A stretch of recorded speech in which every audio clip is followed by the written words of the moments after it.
presented by Radhika Records.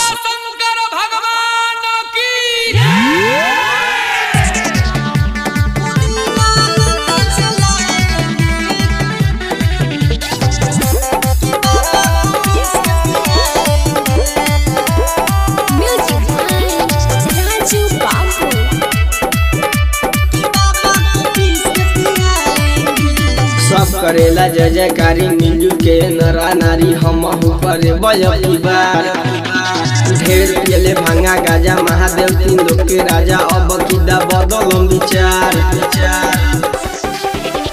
सब करेला जय जयकारी मिलजू के नरा नारी हम करे बजती बार ढेर पियले भांगा गाजा महादेव तीन लोग के राजा अब किदा बदलम विचार पुदीना लंदन से लाएंगे कि बाबा को पीस के पियाएंगे। पुदीना लंदन से लाएंगे कि बाबा को पीस के पियाएंगे। बोलो बोलो रामेश्वर नाथ की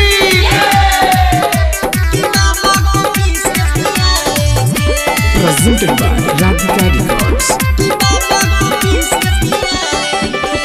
नया जमाना के सिस्टम सिखाएंगे बसहा छोड़ाई के बलोरों पर घुमाएंगे।